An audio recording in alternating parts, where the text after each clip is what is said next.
Welcome to the Soulful CXO, where we discuss leadership principles, core values, health, wellness, and resiliency. I'm Dr. Rebecca Wynn, the founder and the host of the show. Do you have a topic or guest you would like to be featured on the show? Would you like to be a sponsor? Please reach out to me on LinkedIn or email me at rebecca@soulfulcxo.com. Please go to our partner, Cybersecurity Tribe, for weekly show recaps and other resources. Listen and subscribe on your favorite podcast app. Now sit back and enjoy the show.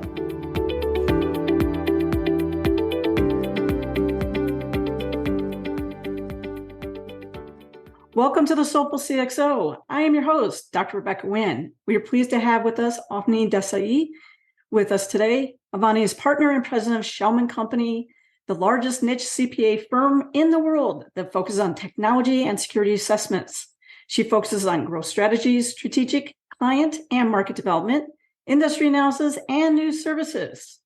She's also the CEO and co-founder of My Crypto Alert, a push notification and portfolio app for cryptocurrency.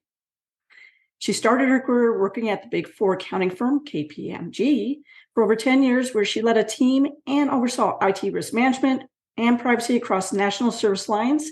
In addition, she managed the development of internal and external privacy programs and related practices, leveraging her deep knowledge of healthcare emerging technologies, such as blockchain, cloud computing, artificial intelligence, the Internet of Things, and virtualization. She's been featured in Forbes, CIO.com, the Wall Street Journal. She's a sought-after speaker and is a voice on various emerging technologies, including security, privacy, information security, future technology trends, and the expansion of young women involved in technology. And additionally, she finds time to sit on the board of Arnold Palmer's Medical Center Central Florida Foundation and is the co-chair of 100 Women Strong, a female-only venture capitalist-based giving circle that focuses on solving community-based problems specific to women and children using data analytics and big data. Whoa, Mani, welcome to the show. Rebecca, it's great to be here. Thank you for having me. Now, your background is very vast, and I've known each other for several years now. It always amazed me that you started out as a coder, kind of like a pen tester, and somehow you become the CEO of two companies. Can you walk us through that technology journey? Sure. So bear with me. I'm actually going to go back to before I was born. People say that your journey's written in your stars. So let me take you back.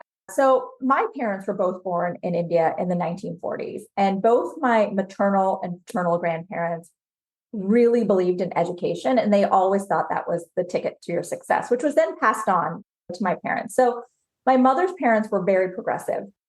Thinking about the 1940s to the 1960s, being the oldest girl in her family, when they say you marry someone like your dad, she really did. Or again, her dad was very progressive. And then my dad was also a very progressive thinker. After him and my mom had two daughters, which were my two older sisters, my dad knew that if they wanted to be successful, they would have to leave the only life they knew, the only language they knew, the only religion they knew, the only people they knew, really with the hopes of America would give my sisters opportunities that India couldn't. And these opportunities would be well worth the sacrifice.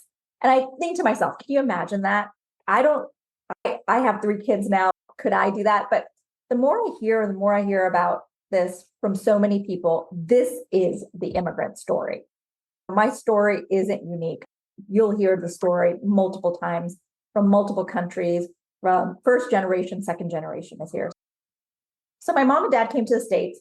And unfortunately, even though my dad had a PhD, mathematics, my mom as well, their college degrees really didn't convert. So my dad ended up mopping floors and my mom made belts. But when you ask them, you would think that they lived a great life in India. They were so happy. But by the time I was born, and when you ask them why they're so happy, because they say they saw a country where you're going to be able to thrive. So I grew up in a family where I constantly heard this story. And I knew that my parents gave up so much for my sisters to have a chance, for me to have a chance. And that's really, when you talk about like where my drive came from, that's really where my drive came from. And that's really where my journey started. So let's talk about college. I went to college. I come from an Indian family, and the stereotypes all say that I was probably predestined to be a doctor or an engineer.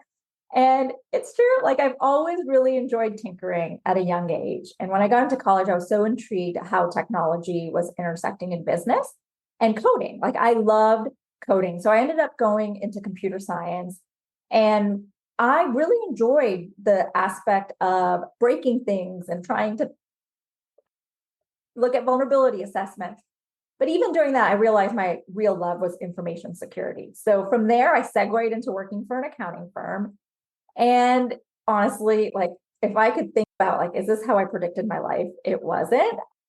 But everything that I consider exciting and attractive about a potential job, solving problems, data analysis, collaboration, decision making, thinking outside of the box, I found everything there. So as you mentioned, I spent 10 years at the Big Four. Hands down, probably the most amazing experience that I was able to get. They say being at a Big Four, working with multiple clients, you get the gamut. And I did. So I spent my first 2 years focusing on security, being a pen tester, and then my next 8 years really focusing on information security. I had mentors and sponsors. I had so many education opportunities. I had amazing friends that I'm still friends with. And it was really exactly what I needed to find this seat where I am right now. But my life changed in 2012. I became a mom and I really needed more flexibility. And I needed a firm where I didn't have to choose between being a leader and a mother. And that's how I found Shellman. So Shellman was started by Chris Shellman in 2002. And he asked me to come help him really focus on business development, marketing, which I didn't know anything about.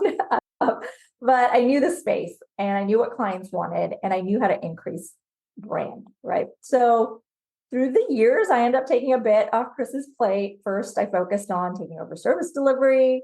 Then I focused on the people and talent. Then I focused on finance. And in 2018, I took a route that you probably wouldn't have thought. I had to end up getting my CPA because we are a CPA firm. I passed my CPA exam. I'm what you call a non-traditional student. And then I took over as president. And then in 2021, we went through a private equity deal. And people ask me all the time, like, how did you prep for it? We weren't actively exploring the possibility. Really, on the contrary, we're seeing all this investment around us and didn't really pay attention to it. But both Chris and I, as years went on, we had a strong desire to continue to grow and innovate. But the only way that we could do that was with a strategic partner and the right organization. So I call it an unlooked opportunity. We went through this investment thesis and so forth, and then ended up having a investment in 2021. Chris wanted to retire, but he was able to do it in 6 years earlier. And that's really my story. From that, Chris exited the firm October 1st, 2021. I became CEO and president. Yeah.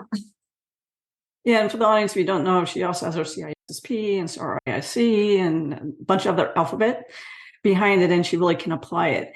That's always amazes me when I hear you speak, when you and I have talked privately, and when you've been really nice and bought me dinner when you're in the Scottsdale area, which I appreciate. But when you think about it, you've been in these big roles, CEO, variety of roles too, plus you've had to study for big exams, but it's not just set and forget it. It's not just, I just passed exams. You can apply that. Was that from early teaching on your family? What is it inside you that you can juggle all these things? I'm going to say, I don't know if I juggle them well, but yes, I do think that is part of innate. I'm going to say it's definitely, I'm a mom, I'm a wife, I'm a daughter, I'm a CEO. But if you really think about how I can do all of that and you don't do it by yourself, like the biggest support I have is the village. Like it's the incredible people who have been here for me every step of the way. So I'm going to really start like my family and close friends, mentors, sponsorship is really important. Chris was a sponsor of mine. Like I am a big advocate of everyone should have mentors, but you've got to find that person who's going to allow you to make that decision around the table over and over again to elevate you. So that's really important. I have colleagues. All of them really have given me this unwavering support that has been instrumental in allowing me to grow and my achievements. guidance, encouragement, sense of belonging, like all of that has fueled my drive to succeed. Yeah, a part of it is innate, but I also think it's like the environment around me. The other thing, and it's taken me a long time. When I was probably at the Big Four, I probably didn't prioritize as well as I should have. And prioritization today plays a vital role in my journey. Balancing multiple responsibilities is challenging for anyone, but I've really learned to prioritize what matters. For me, my children, for instance, are the legacy. I approach every decision and endeavor with their well-being and future in mind. This lens of motherhood has really shaped my perspective. And to me, that's like my guiding light, right? It serves as a constant reminder of the impact that I can make, not only professionally, but like also on the lives of my loved ones. And that really changes. People say, gosh, you've changed as a leader from 15 years ago or 20 years ago to where you are today. I think everyone changes as a leader with the things that happen in your life, right?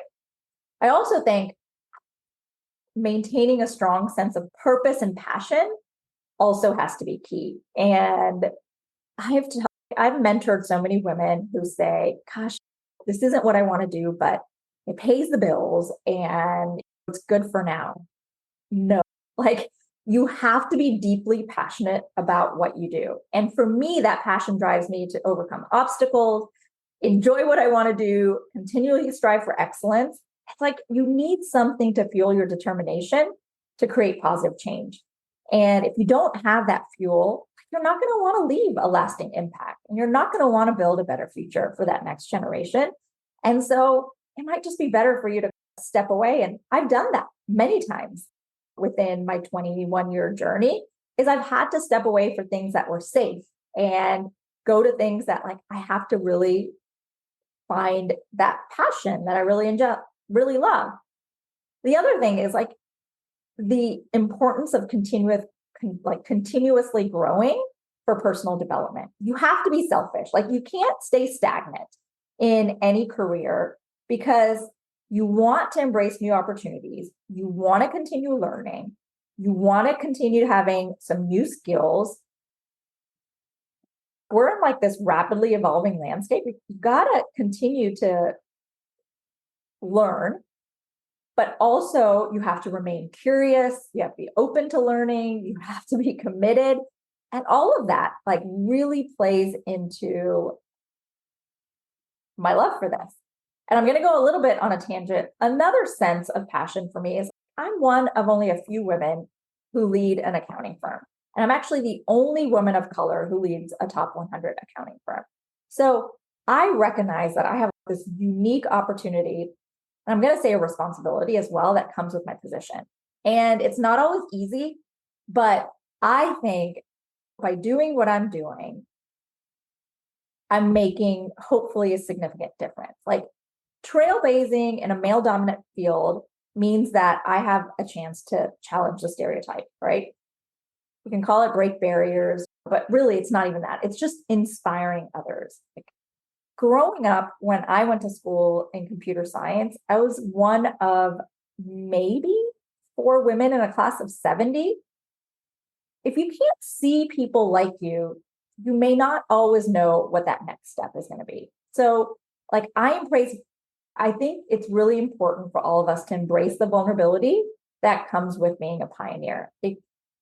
You have to show there's a path for success and it's not straightforward and it's not effortless. Like you have to share your journey. Like you have to be authentic and you have to say that I failed many times. I've overcome obstacles, but if you don't do that, and if you're not vulnerable about it, people are just going to think, oh, it comes easy and maybe I'm not going to be able to do that. And so I will constantly do this at the firm.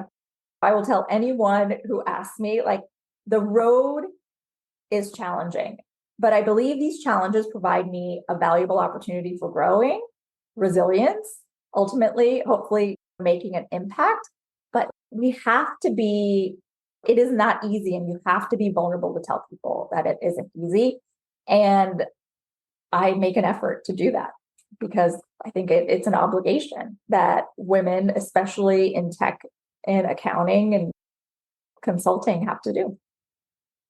I fully agree with you. I think we have to share our stories and our bruises because that's what encourages someone else to keep going. If not, they think that it just happens. And if it doesn't happen to me because I tried once, I have to leave the field. And we do see a mass exodus in the field, not only from burnout, but I would just say at times us as women, it appears, I'm not saying it's the fact, it appears and feels like that we unfortunately get picked on and have expectations that we can't meet. And we've seen that quite a bit. You mentioned about coming up and finding out your authentic self and that you mentor people and coming up with your authentic self. That's what I'm going to call it. But do you use Venn diagrams? How do you hear that? I think at times we squash our inner voice so much that we can't hear it through the noise. So how do you encourage people or mentor people to find that inner voice again and what their true love is? Yeah. So look, I don't want to say you have to use an algorithm or a process or anything. One thing that I do every year, and it's because someone who had mentored me told me to do this, is in an organization, you come up with what's your mission, what's your vision, what are your core values? But we should do that as people as well. So what is my mission? What is my vision? What are my core values? What are my non-negotiables? And I come up with a 1,000-day plan for me professionally and me personally. Like, what type of mom do I want to be? What things will I not miss? And what skill sets do I want to focus on? Like, one of my skill sets, and probably my Achilles heel, something that I constantly need to focus on is staying focused. And I write checklists.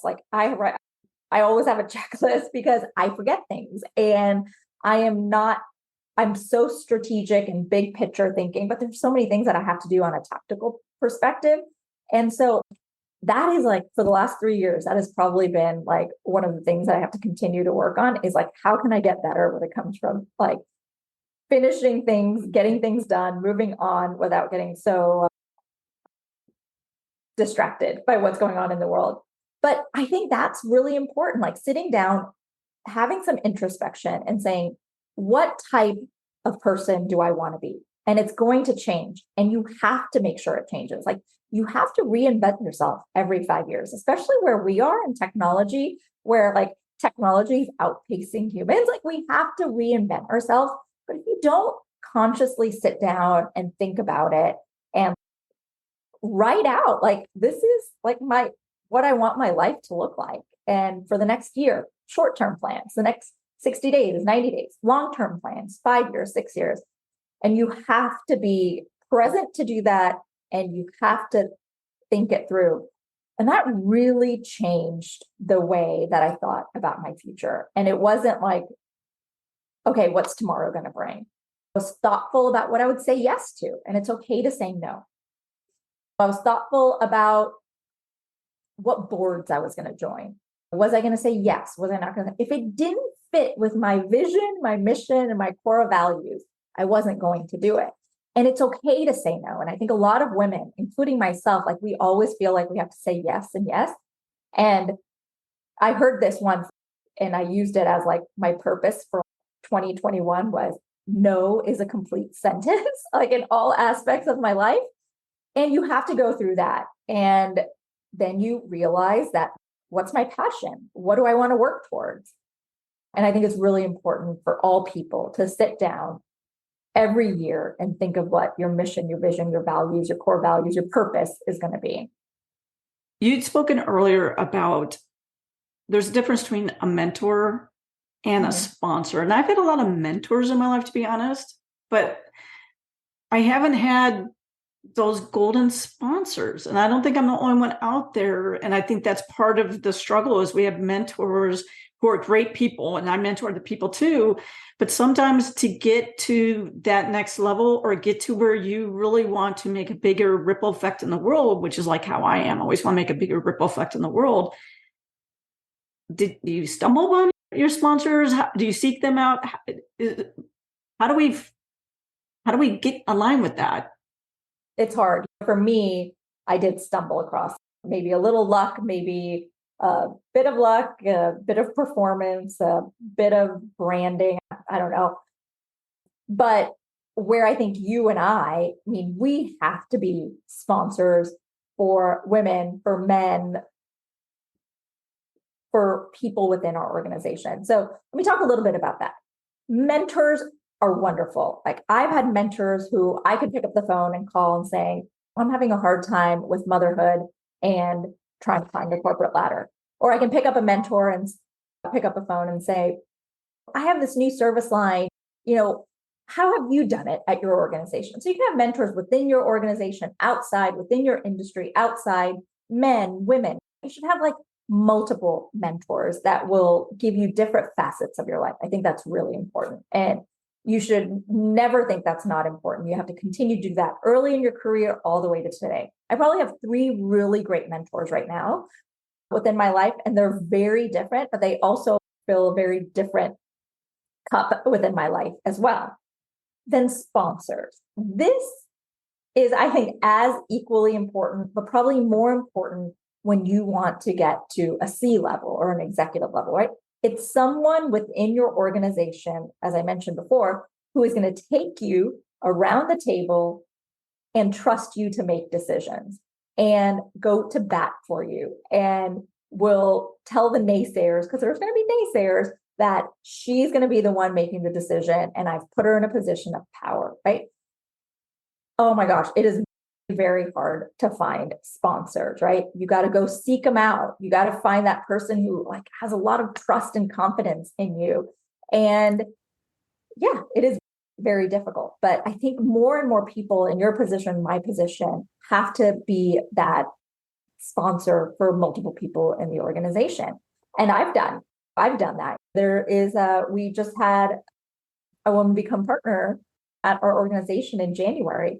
And I was her sponsor, and I had to have difficult conversations with her about things that she should do or she shouldn't do.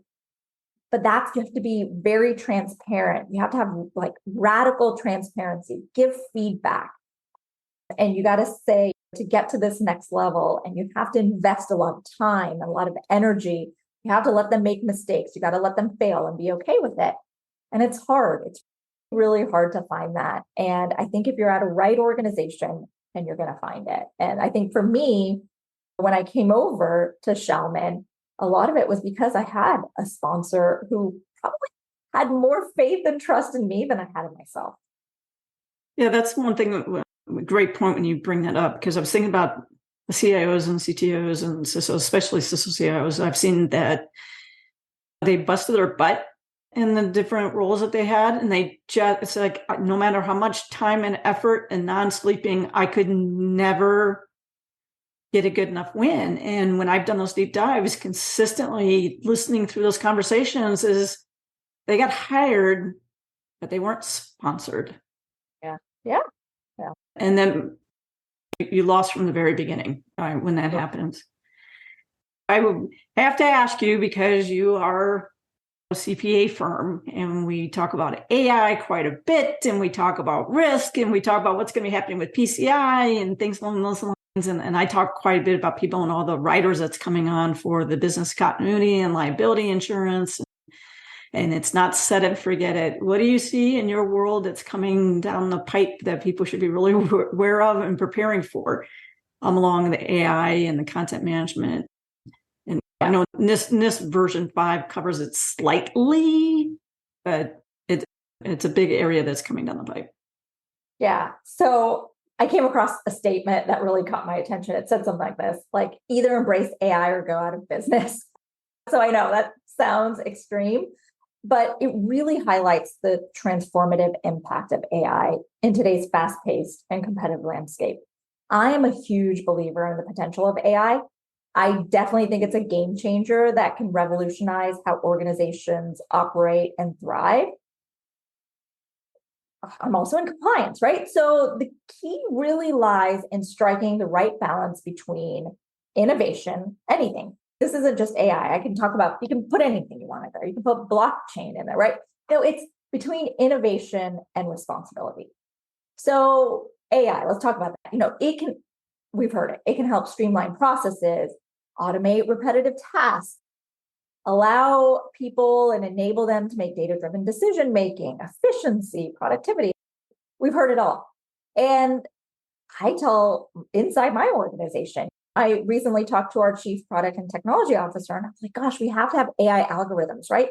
Help us identify patterns, anomalies, proactively address risk, right? That maybe we may not get into when we're in the manual process. But I got to stop myself to make sure I'm not getting caught up in the frenzy and forget about compliance. So compliance is a critical pillar, and you have to be able to integrate that into any AI strategy.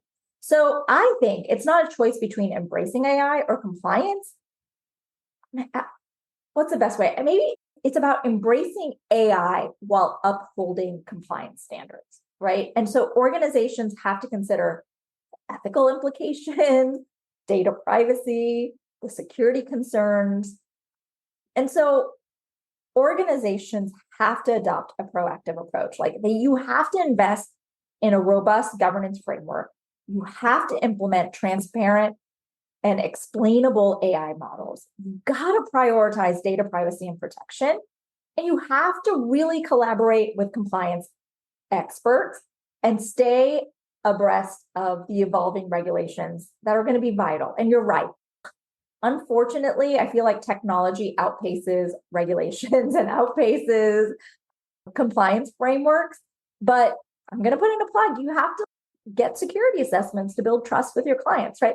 But you really have to have a good relationship with legal, risk management, your assessors, and then the people who are your product folks. But I hear so many times, I hear it internally and I hear it at our clients. So AI means we're going to compromise on compliance. No, it's an opportunity to enhance your compliance practice through automation, through analytics, and you got to take AI initiatives and you got to align them with requirements. You really do. So it's not about choosing one or the other. It's really about embracing AI. You've got to uphold your commitments to compliance. And so you talk about PCI and SOC and ISO. And one thing that I'm also, and I know you're an advocate of it, is an AI acceptable use policy. So having a document that really outlines ethical considerations, limitations, guidelines for responsible AI deployment is so important. And you got to make sure that it covers things like data privacy, transparency, bias mitigation, accountability, right? Using AI in a responsible manner. Everyone wants to use ChatGPT, even within our organization. Fine, use it, but don't put client information in it, right? Don't put intellectual property in there. And the other thing that I would say is when it comes to compliance and regulatory requirements, you got to stay informed and adapt to standards. So NIST is out there. ISO now has a standard that's out there. But transparency and explainability are going to be so important. And the last thing I can't stress enough about this is ongoing monitoring assessments. Implementing AI is not a one-time effort. It's continuous evaluation, continuous maintenance. You've got to monitor your AI systems. You got to conduct regular assessments. You got to know what's going on with regulations. You have to update your internal policies and so forth. But you got to embrace it. I agree with it. You can't just say, okay, I'm just going to let everyone else figure it out before I do, because you're going to be outpaced. You're going to become obsolete if you don't embrace it. Yeah, I tell people my always golden rule is known, documented, implemented, measured, and managed. And how does it go ahead and reflect on your enterprise risk management? And what is your tolerance for the organization? And what is are you in compliance or not compliance in your contracts that way? And if not, can you explain it? Because when that nefarious event happens, that's what's always going to go down to. Was it reasonable, not reasonable? And those 5 points again. The whole set it, forget it, or let's revert the architecture back to the way it was after the auditors were here. Hopefully those days are quickly becoming behind us. Our time is starting to run short, but I want to make sure that you have an opportunity to tell people how they can engage you for speaking engagements And then also, how can they learn more about both of your companies? And then to be able to go ahead and learn about their services and things along those lines. That's great. You can find me on Twitter. I'm at Avni, Davanide. You can go to www.shellman.com. You can find me on LinkedIn. One thing that I'm very passionate about, and I know you and I share this passion, is really education and not sales. And so I would love to be able to talk to anybody about how to consolidate their compliance reports, what we're seeing in the market. NIST CSF is out there, especially with Biden cybersecurity executive order. We're seeing so much excitement around that. So yeah, easy to get a hold of me, LinkedIn, theshellman.com. You can find me on Twitter, and happy to have a conversation with anyone. If anyone would be interested, same thing, LinkedIn. I'm happy to talk about the excitement of emerging technology, how do regulated companies understand compliance and so forth. It's a super passion of mine, and hopefully you can see that today. And I tell people, you need a keynote speaker. Obviously, you speak around the world, keynote speaking, and I think they're always fascinating and always have a great time with you when we're on the stage or off stage together. Avni, you are a Soulful CXO, and we appreciate you being on the show. Thanks, Rebecca. Always great to spend time with you.